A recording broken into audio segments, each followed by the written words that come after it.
Hello everyone, welcome back to our channel ask Abhinav. So guys, మీకు already తెలుసు ఈ cut off ranks ఏవైతే ఉన్నాయో వీటి గురించి నేను డీటెయిల్డ్ గా అన్ని ఎక్స్ప్లెనేషన్ వీడియోస్ చేస్తానని చెప్పి. సో టైం అయితే తీసుకుంటున్నాను, బట్ డెఫినెట్లీ మీకు సంబంధించిన కట్ ఆఫ్ ర్యాంక్స్ ఏవైతే ఉన్నాయో అన్ని కూడా చాలా క్లియర్ గా డిస్కస్ చేద్దాం. అండ్ ఇప్పుడు అక్కడ ఏంటంటే కొన్ని కాలేజెస్ అని లిస్ట్ అవుట్ చేశాను. సో చాలా మంది ఈ లిస్ట్ అనేది కావాలని చెప్పారు కాబట్టి, సో మాక్సిమం కాలేజ్ సంబంధించిన లిస్ట్ అనేది రెడీ చేస్తున్నాను. ఎస్వి రీజన్, ఏయూ రీజన్, అలాగే టీఎస్ వాళ్ళకు కూడా నేను రెడీ చేస్తున్నాను. బట్ ఏంటంటే మనం మెల్లమెల్లగా ఒక్కొక్క కాలేజ్ సంబంధించిన ఏదైతే కట్ ఆఫ్ ర్యాంక్స్ ఉన్నాయో వాటి గురించి నీట్ గా డిస్కస్ చేసుకుంటూ వెళ్దాం. So that everyone understand, like ఆ కాలేజ్ సంబంధించిన కట్ ఆఫ్ ర్యాంక్స్ అని తెలుసుకుంటే మాక్సిమం మనం అక్కడే సగం ప్రాసెస్ అనేది కంప్లీట్ చేసినట్టు ఉంటుంది కాబట్టి.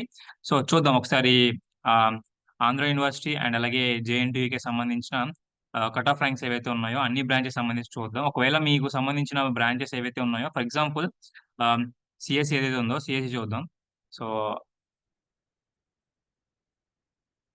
ఇక్కడ మీకు ఇక్కడ కింద కనిపిస్తుంది కదా, షోయింగ్ 1 to 19 ఎంట్రీస్ అని చెప్పి మొత్తం 9 మెంబర్స్ సెలెక్ట్ అయ్యారు అనమాట. మీరు ఏం చేస్తారంటే ఫస్ట్ ఆఫ్ ఆల్, ఒకవేళ మీరు కంప్యూటర్ సైన్స్ కానీ, ఈసీ కానీ, త్రిబుల్ కానీ ఏదైనా ఏం అయితే మీకు సంబంధించిన ఏదైతే బ్రాంచ్ ఉందో ఆ బ్రాంచ్ సంబంధించిన కట్ ఆఫ్ ర్యాంక్స్ ఏవైతే ఉన్నాయో అవి, అండ్ అలాగే దానికి సంబంధించిన క్యాస్ట్ ఏదైతే అలౌడ్ కేటగిరీ ఏదైతే ఉందో అది, ఆ రెండు రాసుకోవడానికి అయితే ట్రై చేయండి. అండ్ అలాగే మేల్ ఆ ఫీమేల్ అనేది కూడా రాసుకోవడానికి అయితే ట్రై చేయండి. ఇలా నేను చేస్తున్న సిరీస్ ఏదైతే ఉందో, for example Andhra university, JNTK, JNTU, తర్వాత అనిట్స్, జీవీపీ, ఇలా ప్రతి కాలేజ్ కూడా చేస్తాను. విఆర్ సిద్ధార్థ, తర్వాత విష్ణు, ఎస్ఆర్‌కేఆర్, ఇలా అన్ని కాలేజ్‌లు కూడా మాక్సిమం చేయడానికి అయితే ట్రై చేస్తాను. సో కాబట్టి దానికి సంబంధించిన మీ బ్రాంచ్ సంబంధించిన ర్యాంక్స్ అండ్ అలాగే క్యాస్ట్ ఈ 2 కూడా రాసుకోవడానికి అయితే ట్రై చేయండి. సో దట్ ఎవ్రీవన్ అండర్‌స్టాండ్ అన్నమాట. ఓకేనా? సో ఇదొక ఏమంటారు వాటిని, బెస్ట్ థింగ్ అన్నమాట. మీరు ఒక మంచి మీ కట్ ఆఫ్ ర్యాంక్ సంబంధించిన కాలేజ్ లిస్ట్ ఏదైతే రాసుకుంటారో దాన్ని బేస్ చేసుకొని మాక్సిమం మీ యొక్క కాలేజ్ లిస్ట్ అనేది ప్రిపేర్ చేసుకోవచ్చన్నమాట. ఓకేనా? సో మీరు పెడుతున్న ఈ టైం అనేది ఎక్కడ కూడా వేస్ట్ అవ్వదు. డెఫినైట్‌లీ మీకు వర్కౌట్ అవుతుంది అనుకుంటున్నాను కాబట్టి, లాస్ట్ ఇయర్ కూడా మీ సీనియర్స్ ఎవరైతే ఉంటారో అలానే రాస్తున్నారు కాబట్టి చెప్తున్నా. ఓకేనా? సో ఇక్కడ మీరు చూడొచ్చు, ఎస్సీ, ఎస్టీ వాళ్ళు ఎవరైతే ఉంటారో 133 అనమాట హైయెస్ట్ ర్యాంక్. హైయెస్ట్ ర్యాంక్స్ అనేవి చూద్దాం. మీకు ఇక్కడ క్లియర్‌గా అనిపిస్తుంది కదా! సో నేను మెల్లగా స్క్రోల్ చేసుకుంటూ వెళ్తాను. ఇక్కడ ఎస్టీ వాళ్ళు ఏదైతే ఉన్నారో వీళ్ళు 1430 వరకు వెళ్లారనమాట. ఓకేనా? సో అయితే ఇలా ఏంటి అంటే, ఒకవేళ మీకు 1430 వచ్చినా సరే వస్తదా అంటే డెఫినైట్‌లీ చెప్పలేం. బట్ అంతకన్నా ఎక్కువ వచ్చినా తీసుకోవచ్చు కొన్నిసార్లు. బట్ అంతకంటే తక్కువ వచ్చినా కొన్నిసార్లు తీసుకోకపోవచ్చు. ఓకేనా? సో ఏం చెప్తున్నానంటే జస్ట్ కట్ ఆఫ్ ర్యాంక్స్ అనమాట. ఒకవేళ ఇది ఒక అనాలిసిస్ అనమాట. ఓకేనా? సో ఇదే ఫైనలైజ్ అయితే కాదు. ఓకేనా? సో దీనికి సంబంధించిన ర్యాంక్స్ అనేవి మీరు రాసుకోండి. ఇది కంప్యూటర్ సైన్స్. ఓకేనా? So electronics and communication engineering చూసుకుంటే, సో మొత్తం 10 మెంబర్స్ సెలెక్ట్ అయ్యారనమాట. సో 10 మెంబర్స్‌లో ఎస్సీ అనేది 429 వరకు వెళ్ళింది. సో ఓబీసీ ఏదైతే బీసీఏ గాని, బీసీబీ, బీసీసీ అలా ఏవైతే ఉన్నాయో అవన్నీ కూడా ఇక్కడ మీరు నోట్ చేసుకోండి. ఓకేనా? ఓసీ వాళ్ళకైతే మాత్రం 13 వరకు వచ్చిందనమాట. ఓకేనా? సో అంతకంటే అంటే లైక్ ఒకవేళ 12 గాని, 11 గాని ఎవరైతే ర్యాంక్ వచ్చిందో వాళ్ళు పెట్టకపోతే మాత్రం ఇక్కడ రాదు. అంటే లైక్ పెడితే మాత్రం వచ్చేస్తది. బట్ వాళ్ళు పెట్టలేదు కాబట్టి ఇక్కడ 13 వాళ్ళకి ఛాన్స్ ఇచ్చారనమాట. ఓకేనా? సో మీరు అలా అర్థం చేసుకోవాలి. తర్వాత త్రిబుల్ ఈ, నెక్స్ట్ ఏదైతే ఉందో జేఎన్‌టీకి కూడా చెప్తాను. మొత్తం 8 మెంబర్స్ సెలెక్ట్ అయ్యారు. ఓకేనా?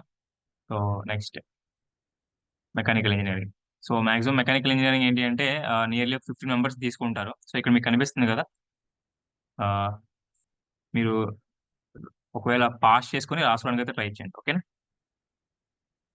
సో ఈ ర్యాంక్స్ అనేవి చాలా చాలా ఇంపార్టెంట్ కాబట్టి మీరు అస్సలు మిస్ చేయొద్దు. సో ఒకవేళ మీరు రాసుకోవాలనుకున్నా సరే ఈ వీడియోని పాజ్ చేసి రాసుకోవడానికి అయితే ట్రై చేయండి. ఓకేనా? Mechanical engineering. So civil engineering చూద్దాం. సో సివిల్ ఇంజినీరింగ్ అనేది జస్ట్ 6 మెంబర్స్ మాత్రమే తీసుకున్నారు. సో ఇక్కడ మీకు కనిపిస్తుంది కదా! అండ్ ఇలా చాలా ఉన్నాయి. బయోటెక్నాలజీ, కెమికల్ ఇంజినీరింగ్ చూద్దాం. సో కెమికల్ ఇంజినీరింగ్‌లో ఓన్లీ 7 మెంబర్స్‌ని తీసుకున్నారు. ఓకేనా? సో మీకు సంబంధించిన ఏదైతే ఉందో అది మీరు లిస్ట్ ఔట్ చేసుకోండి. తర్వాత ఇన్‌స్ట్రుమెంటేషన్ చూద్దాం. సో ఐ థింక్ ఇవే అనుకుంటా మాక్సిమం. మన ఎవరైతే ఈసెట్ రాసారో సో వాళ్ళకి ఇవే అనుకుంటా. సో మొత్తం 8 మెంబర్స్. ఓకేనా? సో ఇది ఆంధ్ర యూనివర్సిటీ సంబంధించిన డిఫరెంట్ బ్రాంచెస్ సంబంధించిన లిస్ట్ ఔట్ అనమాట. సో మీకు జేఎన్‌టీకే కూడా చూపిస్తాను. సో దాన్ని బట్టి మీరు అర్థం చేసుకోవచ్చు. ఓకేనా? సో ఇది జేఎన్‌టీకే సంబంధించింది. సో జేఎన్‌టీకేలో ఓన్లీ ఐ థింక్ 5 బ్రాంచెస్ మాత్రమే ఉన్నాయి. Civil, computer science, electronics and communication engineering and triple E and mechanical అనమాట. సో ఈ 5 ఇంపార్టెంట్ కాబట్టి అస్సలు మీరు మిస్ చేయొద్దు. ఒకవేళ ఇది మీరు ఇప్పుడు చూపిస్తుంది మీకు ఎలక్ట్రానిక్స్ అండ్ కమ్యూనికేషన్ ఇంజినీరింగ్ అంటే ఈసీ చూపిస్తున్నాను. సో ఒకసారి మీరు చూడండి, మొత్తం 14 మెంబర్స్ సెలెక్ట్ అయ్యారు. సో దాన్ని బేస్ చేసుకొని మీ ర్యాంక్స్ ఏవైతే ఉన్నాయో మీ ర్యాంక్స్ అనేవి రాసుకోవడానికి అయితే ట్రై చేయండి. ఓకేనా? సో ఇక్కడ ఓసీ వాళ్ళకి ఐ థింక్ ఇక్కడ ఎన్‌సీసీ ఉంది కాబట్టి ఇక్కడ ఓకే ప్రిఫర్ చేశారు. సో ఓసీ వాళ్ళకైతే ఇంత పెద్ద ర్యాంక్ వచ్చినా కొన్నిసార్లు ప్రిఫర్ చేయరు. బట్ ఏంటంటే మీకు అలాటెడ్ కేటగరీ ఉంది గదా! ఇక్కడ చూడొచ్చు లాస్ట్ సెకండ్‌ది 13థ్ వన్ ఓసీ, ఎన్‌సీసీ అనమాట. ఓకేనా? సో, ఇక్కడ అందుకని వీళ్ళకి ఇచ్చారనమాట. అదే మీరు కిందన చూడండి ఓసీ జనరల్ వాళ్ళు చూసుకుంటే ఫోర్త్ ర్యాంక్ అనమాట. ఓకేనా? సో, అంటే మీకు ఎన్‌సీసీ గాని లైక్ డిఫరెంట్ సర్టిఫికేషన్స్ ఉంటాయి. లైక్ ఉంటాయి గదా! ఎన్‌సీసీ గాని, తర్వాత స్పోర్ట్స్ గాని ఇవన్నీ ఉంటాయి గదా! సో, అవి మీకు చాలా చాలా యూజ్ అవుతాయి కాబట్టి, అలాంటివి ఏవైనా ఉంటే సరే నేను చెప్తాను. వాటి గురించి మీకు డీటెయిల్‌గా చెప్తాను. బట్ పర్లేదు. ఓకేనా? సో, ఎలా పెట్టాలి ఏంటి అని చెప్పి. తర్వాత సీఎస్‌సి చూద్దాం.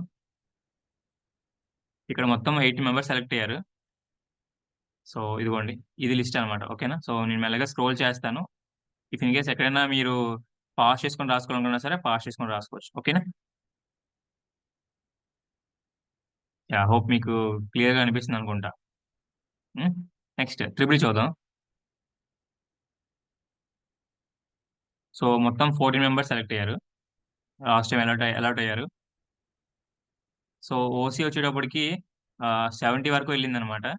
సో, ఎస్సీ, ఎస్టీ అయితే 877 అలా ఎళ్ళింది. సో, ఓబీసీ వాళ్ళకైతే మాత్రం యాహ్! బెటర్ ఒక 70 వరకు ఎళ్ళిందనమాట. ఒక 42 ఓకే. ఆహ్, మీరు నీట్‌గా ర్యాంక్స్ రాసుకుంటే మీకే యూజ్ అవుతుంది. ఓకేనా? సో, అదంత పెద్ద ప్రాసెస్ ఏం కాదు. తర్వాత మెకానికల్ చూద్దాం. 14 మెంబర్స్ సెలెక్ట్ అయ్యారనమాట లాస్ట్ టైము. ఓకేనా? సో, మెల్లగా స్క్రోల్ చేస్తాను. మీరు స్క్రీన్ షాట్స్ ఆర్ ఎల్స్ రాసుకోవడానికైతేనే ట్రై చేయండి. Finally civil engineering. Total 7 members select అయ్యారనమాట. సో, ఇది మీకు లిస్ట్ అనేది. సో, మీరస్సలు నెగ్లెక్ట్ చేయొద్దు. ఖచ్చితంగా ఏదైతే ర్యాంక్స్ ఉన్నాయో ర్యాంక్స్ అండ్ అలాగే క్యాస్ట్ ఆ 2 కూడా రాసుకోవడానికైతే ట్రై చేయండి. ఓకేనా?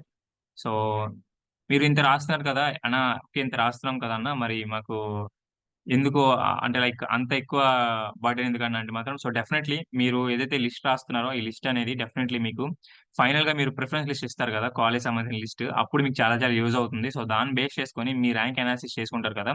అప్పుడు ఈ కాలేజ్ లిస్ట్ అనేది మొత్తం ఫైనలైజ్ చేసినప్పుడు ఏంటి అంటే మీకొక క్లియర్ కట్ ఐడియా వస్తుందనమాట. ఓకేనా? సో, మీకు ఎక్కడ వస్తుంది ఏంటి అని చెప్పి కూడా మీరు ఒక నీట్ లిస్ట్ అనేది రాసుకోవచ్చు. ఓకేనా? మాక్సిమం ఏంటి అంటే మనం ఎన్నైనా ఇచ్చుకోవచ్చు కాలేజెస్. బట్ ఏంటంటే కొన్ని సార్లు మనం చెప్పలేం. లైక్ మనం ఇస్తున్నవి కరెక్ట్‌గా ఇవ్వచ్చో అంటే లైక్ ఒక క్లియర్ ఆర్డర్‌లో ఇవ్వకపోవచ్చనమాట. ఓకేనా? So, JNTK, Andhra universities first of all ఏంటంటే యూనివర్సిటీస్ అన్ని ఇచ్చేస్తాం. సో, దాని తర్వాత టాప్ కాలేజ్ ఏవిడంటే టాప్ కాలేజ్ ఇస్తాం. సో, దాని తర్వాత ఏంటి అంటే మీడియం కాలేజెస్, దాని తర్వాత లీస్ట్ కాలేజ్‌లు ఇస్తామనమాట. సో, ఇదొక ప్రీ ప్లాన్డ్‌గా మనం వెళ్దాం. సో, డెఫినైట్‌లీ మీకు యుటిలైజ్ అయ్యే విధంగానే నేను చేస్తాను. ఓకేనా? సో, ఇది జేఎన్‌టీకే అండ్ ఆంధ్ర యూనివర్సిటీకి సంబంధించిన లిస్ట్ అనమాట. ఓకేనా? సో, నెక్స్ట్ సంబంధించినవి ఏంటి అంటే రిమైనింగ్ ఐనిట్స్ గాని, జీవీపీ గాని, దాని తర్వాత వీఎల్ సిద్ధార్థ, ఎస్ఆర్‌కే గారు గాని, తర్వాత విష్ణు ఇలాంటివన్నీ కాలేజెస్ చేద్దాం. ఓకేనా? సో, డెఫినైట్‌లీ మీకు యూజ్ అవుతుంది. ఓకేనా? So, thank you very much. జై హింద్.